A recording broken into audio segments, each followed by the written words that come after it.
하나님이 우리 인생을 열 수 있는 단 한 가지의 마스터키를 주셨는데 그것은 무엇이냐면 기도입니다. 그러므로 우리 인생은 기도에 달려 있습니다.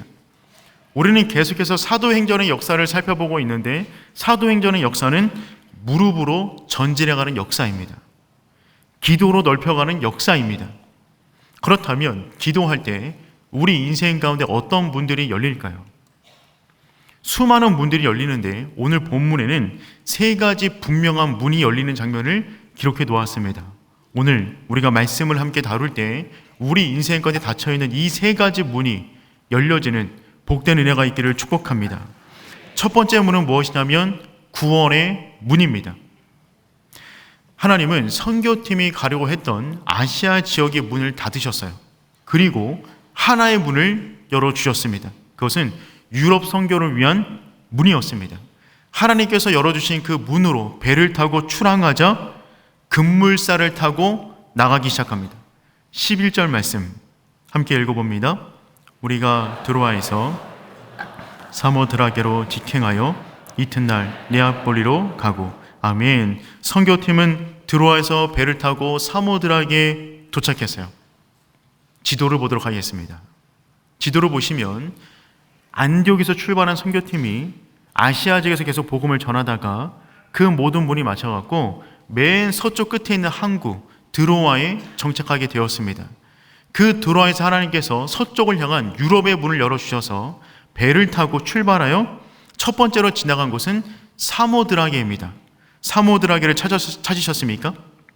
그 사모드라게가 어떤 섬이냐면 포세이돈, 바다의 신 포세이돈의 신전이 세워진 곳입니다.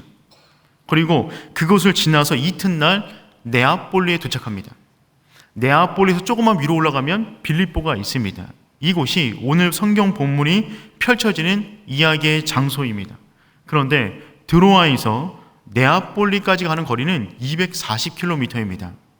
이 240km는 보통 배를 타고 가면 5일이 걸립니다. 이후에 바울이 3차 선교를 진행할 때 이곳을 한 번 더 가게 되는데 그때는 5일이 걸렸어요. 근데 지금은 며칠 걸렸냐면 이틀 만에 240km를 도착한 것입니다. 무슨 말입니까? 순풍이 불었다는 말입니다. 선교팀이 자신들이 가려고 하는 그 문을 두드릴 때는 그 문이 다 닫혔는데 성령께서 열어주시는 그 문을 통과하여 진행해 나갈 때는 하나님이 불어주신 순풍을 타고 5일 만에 갈 거리를 이틀 만에 도착하게 된 것입니다. 여러분, 그렇습니다. 인생은 어떤 바람을 타느냐의 문제입니다. 바라기는 오른의 모든 성도님들이 우리가 일으키는 바람을 타고 가는 것이 아니라 성령의 바람을 타고 움직이는 저와 여러분 되기를 축복합니다. 내 힘으로 사는 것이 아니라 성령의 힘으로 살아가는 것입니다. 마치 독수리가 바람을 타고 비상하여 창공을 날아오르듯 우리의 인생이 성령의 바람으로 주님께서 원하시는 지점에 쓰임받는 저와 여러분 되기를 축복합니다. 선교팀은 그렇게 유럽의 첫 번째 도시 빌립보에 도착하게 됩니다. 빌립보에 도착하여 그들은 안식일을 맞이해서 기도할 장소를 찾았어요.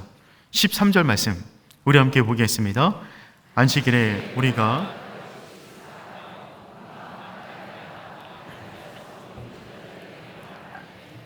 이곳에는 회당이 없었어요. 보통 안식일에 회당에 가서 예배를 드리는데 회당이 없었기 때문에 기도할 처소를 찾은 것입니다. 이 지역 가운데 회당이 있으려면 유대인 남성 10명이 모여져야 됩니다. 그러니까 이곳은 유대인 남자 10명이 없을 만큼 완전한 유럽 지역이었습니다.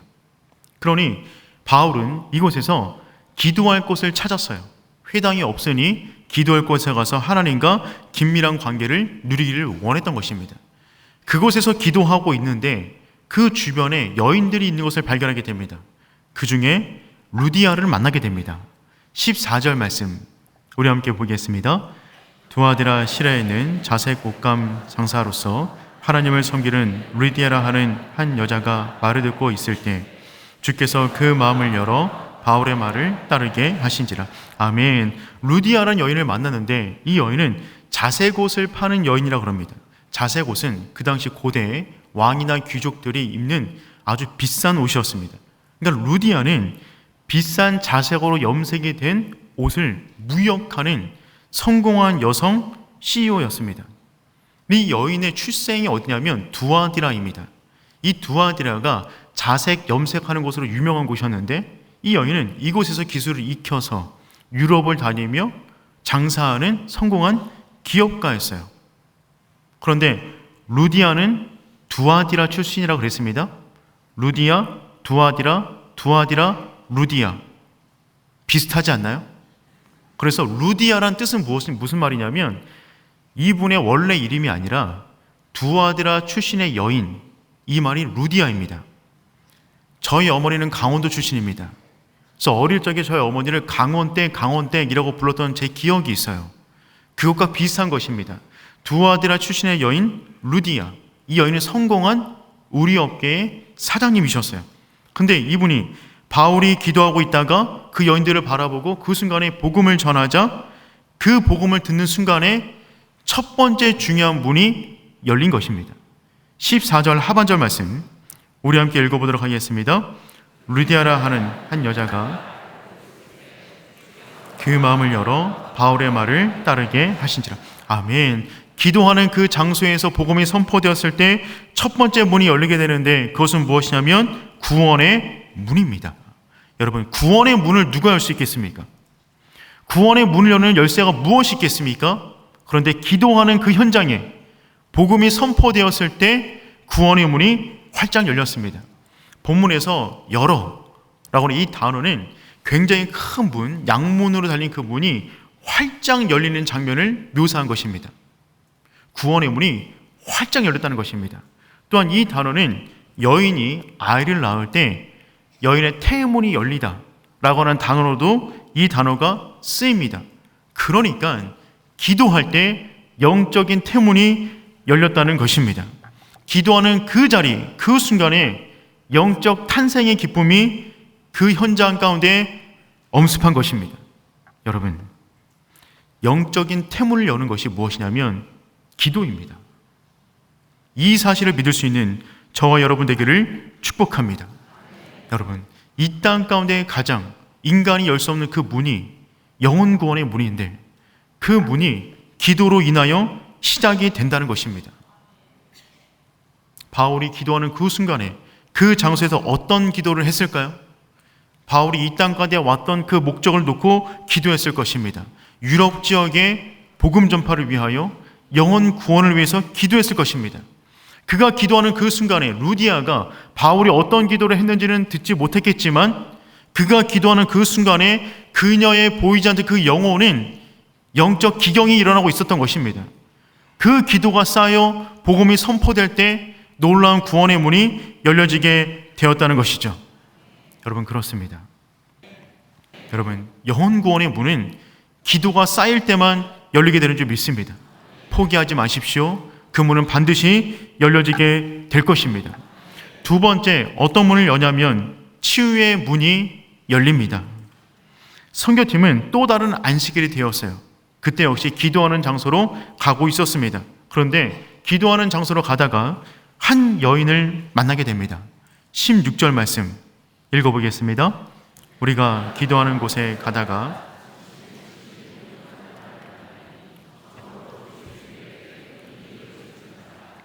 한 여인을 만나게 되는데 이 여인은 귀신 들린 여인이었어요. 귀신의 힘을 의지하여 점을 치는 사람이었습니다. 그 점이 잘 맞았을까요? 안 맞았을까요? 굉장히 잘 맞았어요. 그래서 그녀를 붙잡아다가 이 여자분이 돈을 벌면 그 돈을 착취하는 주인들이 있었다. 복수의 사람들이 이분을 굉장히 힘들게 괴롭히고 있었어요. 그런데 점을 치는 여인이라는 이 단어를 헬라어 원문으로 보면 파이톤이라고 되어 있습니다. 이 파이톤은 무엇이냐면 고전 신화에 나오는 성전에서 신탁을 전하는 뱀입니다. 그러니까 이분은 악령에 시달리고 있는, 사탄에게 시달려 있는 여인이었던 것이죠. 이 사람의 영혼은 악령에게 착취되었고 이 사람의 육체의 모든 것은 나쁜 주인들에게 착취당하고 있었습니다. 그러니 이분은 누구보다도 치유가 필요한 사람이었어요. 그런데 이 용한 분이 바울을 보더니만 따라다니며 소리지기 시작하는 것입니다. 17절 말씀 읽어보겠습니다. 그가 바울과 우리를 따라와 소리질러 이르되 이 사람들은 지극히 높은 하나님의 종으로서 구원의 길을 너에게 전하는 자라 하며. 아멘. 귀신이 귀신같이 알아봤어요. 이 사람은 지극히 높은 하나님의 종으로서 구원의 길을 너에게 알리는 자다. 여러분, 귀신 들린 사람이 예수 믿는 사람 알아볼까요? 못 알아볼까요? 잘 알아봅니다. 여러분이 만약에 진짜 무당을 만났는데 그분이 여러분을 못 알아보면 둘 중에 하나는 가짜입니다. 저는 그쪽이 가짜이기를 축복합니다. 여러분, 그 악한 영이 하나님의 종들을 알아보았어요. 지극히 높으신 하나님의 종들이다, 그렇게 외치는 것이죠. 바울을 따라다니면서. 그러면 바울 입장에서 마음이 어떨까요? 이거는 바울을 도와주는 것 아닐까요? 이분은 그렇지 않아도 그 지역 가운데 꽤 영향력이 있는 사람이었는데 이 사람이 이분 보통 사람 아니라고, 굉장한 분이라고 칭송하면 바울을 도와주는 것 아닐까요? 그런데 왜 사탄은 이와 같은 일을 행하고 있는 것입니까? 첫 번째 이유는 복음과 사탄의 일을 뒤섞여서 사람들에게 혼란을 주기 위함입니다. 이 여인이 계속해서 구원의 길이라고 외치는데 그 구원의 길의 원문을 보면 정관사가 빠져 있어요. 그냥 호더스라고 하는 길만 나와 있는데 이 말은 무슨 말이냐면 유일한 구원의 길이 아닌 종교 다원주의가 말하는 보편적인 구원의 길을 말하는 것입니다. 너도 구원, 나도 구원. 그러니까 순간 이 여인은 우리는 동업자, 이런 관계를 맺은 것이죠. 그러니 그것은 바울을 도와주는 것이 아니라 복음을 망가뜨리는 것입니다. 두 번째, 이 여인은 바울을 넘어뜨리기 위해서 이처럼 칭송했어요. 마귀는 지금 복음을 높이는 것이 아닙니다. 하나님을 높이는 것이 아니라 바울을 높이고 있어요. 루스드라에서 바울이 복음을 전하자 사람들이 나와서 헤르메스, 신이 도래했다라고 칭송했는데 그때 사탄의 역사가 꺾이자 이곳에서 다른 방식으로 교활하게 바울을 교만으로 넘어뜨리게 하려고 하는 것입니다. 바울은 이 부분을 간파했어요. 그리고 그녀 안의 역사는 사탄의 영을 향하여 믿음의 선포의 기도를 내리기 시작합니다. 18절 말씀 읽어보겠습니다. 이같이 여러 날을 하는지라 괴로워하여 돌이켜 그 귀신에게 이르되 예수 그리스도의 이름으로 내가 내게 명하노니 그에게서 나오라 하니 귀신이 즉시 나오니라. 아멘. 여러분, 이 한마디 말에 이 여인이 그동안 평생 동안 고통당하고 있었던 영적인 문제가 해결되었습니다. 여러분, 예수의 이름이 선포되는 그 현장 가운데 사탄은 벌벌 떨고 떠나가게 되는 줄 믿습니다. 온전한 영혼의 치유가 임한 거예요. 한 번도 누려보지 못한 마음의 평안, 영혼의 평안이 이 여인 가운데 깊숙이 들어오게 되었습니다. 사탄이 떠나가니까 그녀의 능력도 떠나가게 되니까 그녀를 붙잡고 있었던 그 주인들 역시 이 여인에 대한 쓸모가 없어지자 놓아주게 됩니다. 그러니까 한 번의 기도로 인하여 영적인 문제와 육체적인 문제에 있어서 완전한 치유를 경험하게 되었다는 것입니다. 여러분, 그렇습니다. 기도가 치유의 문을 엽니다. 절대로 열리지 않을 것 같던 그 아픔, 영적인 문제이든 육체적인 문제이든 그 문 앞에 주저앉아 있었는데 예수의 이름의 능력이 그 문을 열었다는 것입니다. 여러분, 이 믿음이 확실한 저와 여러분 되기를 축복해요. 여러분, 문제 앞에 넘어지지 말고 하나님 앞에 엎드리십시오. 문제 앞에 넘어지는 것이 아니라 하나님 앞에 엎드리는 것입니다. 외적인 모습 볼 때는 똑같아요. 둘 다 주저앉아 있는 것입니다. 하지만 결과가 다릅니다. 문제 앞에 넘어지면 일어날 힘을 잃어버리게 되는 거죠. 하지만 하나님 앞에 엎드리게 되면 그 문제를 바닥 삼아 그 문제를 치고 일어나게 되는 줄 믿습니다. 우리가 할 수 있는 것이 뭐가 있겠습니까? 기도밖에 없는 줄 믿습니다. 세 번째, 기도할 때 어떤 문이 열리냐면 환경의 문이 열리게 됩니다. 이 여인에게 더러운 사탄이 사라지자 주인들의 부정적인 수입도 사라지게 되었어요. 그러니까 주인들은 격분했습니다. 그래서 바울과 실라를 잡아다가 관원들에게 넘겨줍니다. 22절과 23절 말씀 우리 함께 읽겠습니다. 무리가 일제히 일어나 옷을 찢어버리고 매로 치라 하여 많이 친 후에 옥에 가두고 간수에게 명하여 든든히 지키라 하니, 결국 관원들은 바울과 실라의 옷을 벗긴 다음에 몽둥이로 하염없이 때렸어요. 유대인의 법에는 채찍을 때릴 때 그 대수가 정해져 있습니다. 39대까지만 때립니다. 그런데 이곳은 유대 지역이 아닙니다. 유럽이에요. 이때 몽둥이는 어떻게 때리는 것이냐면 기분 내키는 대로 때리는 것입니다. 그들은 쓰러질 때까지 맞았어요. 기절할 때까지 맞았어요. 나중에 바울이 자신의 고생 이야기를 기록한 본문이 있는데, 그 가운데 내가 3번 태장을 맞았다라고 기록하는 장면이 있는데, 그 3번 태장 가운데 오늘 본문이 그 첫 번째 것입니다. 그들은 매를 맞고 옥에 가두게 됩니다. 그들의 몸에는 피가 흐르고 있고 온몸에 멍이 들었어요. 그런데 착고에 매게 됩니다. 여러분, 이 당시 착고라는 것은 어떻게 생긴 것이냐면 하나의 나무판 안에 구멍을 5개를 뚫습니다. 그리고 머리를 집어넣고 2팔을 집어넣고 2다리를 집어넣어요. 그게 착고예요. 그러니까 지금 맞아서 온몸이 아픈데 여기에 이 자세로 있는 것 자체가 엄청난 고통이 되는 것입니다. 여러분, 바울과 실라의 입장을 생각해 보시기 바랍니다. 성령께서 열어주신 문을 통하여 순풍을 타고 이틀 만에 이곳에 도착하게 되었어요. 그들이 한 것은 기도한 것밖에 없어요. 그런데 결과는 무엇이냐면 몽둥이를 맞고 착고에 매여 깊은 감옥에 갇히게 되었습니다. 이곳에서 바울과 실라가 할 수 있는 것은 뭐가 있을까요?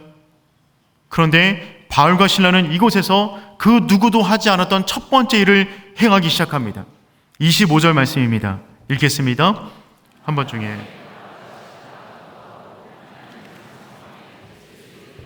아멘. 보니까 한밤중에 바울과 실라 인생 가운데 깊은 한밤중을 맞이하게 된 것입니다. 그 한밤중에 그들은 착고에 매여 있었어요. 하지만 그들은 환경에 눌려있지 않았습니다. 그 안에서 뭘 하고 있었냐면 최초의 원데이 옥중 부흥회를 시작했어요. 최초의 옥중 부흥 성회를 그 안에서 진행하고 있는 것입니다. 바울과 실라는 그 안에서 어떤 기도를 드렸을까요? 정확히 알지 못하지만 이후에 벌어진 일을 살펴보면 어떤 기도를 드렸는가 유추해 볼 수 있습니다. 그 이후에, 기도 이후에 옥문이 흔들리고 지진이 나면서 모든 문이 열리게 되는데 바울과 실라는 도망치지 않았어요. 더군다나 다른 죄수들 역시 도망치지 못했습니다. 만약에 바울과 실라가 이곳에서 기도한 내용이 모든 문을 열어 주시옵소서, 구원해 주시옵소서, 오늘 밤 구원해 주시옵소서, 지금 바로 구원해 주시옵소서, 이런 기도였으면 열리자마자 도망갔을 겁니다. 그런데 도망치지 않았어요. 즉 이들은 뭐 하고 있었냐면 이 안에서 그들이 이곳에 와서 하기를 원했던 그것을 했을 뿐입니다. 그것은 선교예요. 영혼 구원이에요. 여러분, 선교의 핵심은 무엇이냐면 예배가 드려지지 않는 땅에 예배를 만드는 것입니다. 그게 선교예요. 선교라는 것은 예배가 한 번도 드려지지 않은 그 땅 가운데 예배자를 세워 예배하게 만드는 것이 선교의 핵심입니다. 그러니 지금 이들은 이곳에서 뭐 하고 있었냐면 선교하고 있는 것입니다. 이 감옥이 만들어진 이후에 이곳에서 하나님을 한 번도 예배한 적이 없는데 바울과 실라가 이곳에 들어와서 하나님을 예배하고 찬양하고 있는 것입니다. 여러분, 이들은 온몸이 갇혀 있었지만 이들의 영혼은 자유했어요. 누구도 이들을 막을 수가 없었다는 것입니다. 오늘 말씀해 보니까 다른 죄수들이 듣더라, 이 듣더라라고 하는 단어가 이 본문 여기서 딱 한 번 쓰입니다. 이 뜻이 무엇이냐면 그냥 듣는 것이 아니라 주목하여, 깊게 주목하여 경청하다라는 의미가 돼요. 여러분, 예수 믿지 않는 사람들은 성도들 인생 가운데 찾아온 그 한밤중, 그 한밤중에 성도들이 어떤 반응을 보이는가 주목하고 있습니다. 그때 세상과 똑같은 반응이 나오면 짜증나는 겁니다. 시끄럽다고 말합니다. 하지만 그때 세상과 다른 반응이 나오면 주목할 수밖에 없어요. 그들이 찬양과 기도를 울려 퍼지는 그 순간에 죄수들은 주목하여 들을 수밖에 없었어요. 잠잠히 들을 수밖에 없었습니다. 이들은 누구인가? 누구이기에 이렇게 힘든 시간에서도 저렇게 기쁘게 찬양과 기도를 들을 수가 있는지 너무나 궁금했던 거죠. 그렇게 궁금해하고 있는데 갑자기 지진이 일어납니다. 옥문이 열렸어요. 26절 말씀 읽어보겠습니다. 예, 갑자기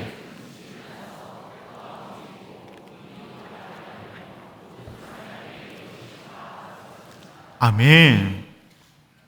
열어달라고 기도한 것이 아니라 그곳에서 하나님이 높임을 받으시자 하나님의 영광이 그 감옥 가운데 임하자 그 쇠문들이, 그 착고가 하나님의 영광을 감당하지 못하여 녹아내린 것입니다.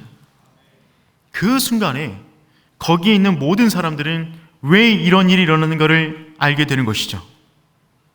닫힌 문 앞에서 하나님께 예배와 기도로 시간을 올려드릴 때 하나님의 나라가 그 현장 가운데 침투하게 되는 줄 믿습니다. 로마 제국이 아무리 견고한 감옥이라 할지라도 하나님의 영광을 견딜 수가 없는 거예요. 절대 열리지 않을 것 같은 그 문, 그 환경의 문, 그 닫힌 문, 우리 가는 길을 가로막고 있는 그 문, 그 문들은 하나님의 영광 앞에 열리게 되는 줄 믿습니다. 사랑하는 성도 여러분, 닫힌 문 앞에 계십니까? 그 문 앞에 주저앉으셨습니까?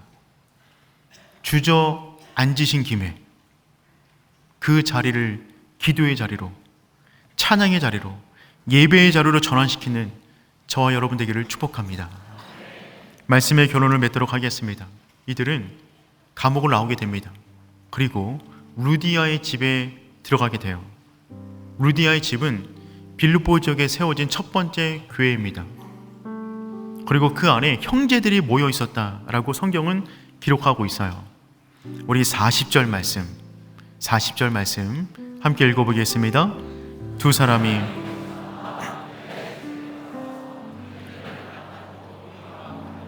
아멘. 형제들을 만나고, 이들은 누구냐면 지금 빌립보 교회를 함께 만들어가고 있는 개척 멤버들입니다. 그 형제들, 개척 멤버들은 누구죠? 첫 번째는 성공한 사업가 루디아입니다. 두 번째는 귀신 들린 이후에 고침받은 여인이에요. 세 번째는 그들을 지키고 있었던 간수와 그의 가족들, 그리고 학자들은 말하기를 형제들의 그 감옥 가운데 함께 그 복음을 들었던 죄수들까지 포함시키고 있습니다. 그러니까 여기에 모여있는 이 모든 그룹들의 공통점은 다 무엇이냐면 저마다의 막힌 문이 있었는데 그 막힌 문을 기도로 뚫고 나와 한 교회를 이루었다는 것입니다. 이 교회가 빌립보 교회입니다. 이들은 전혀 다른 사람들이지만 이들이 하나로 모일 수 있는 공통 분모가 있다면 그것은 무엇이냐면 기도예요. 이들이 교회를 만들어가는 것입니다. 여러분, 교회는 그런 곳입니다.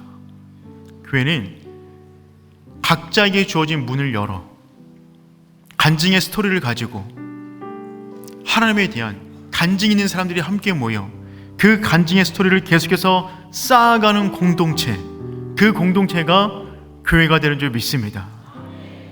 어떤 문 앞에 놓여 있습니까?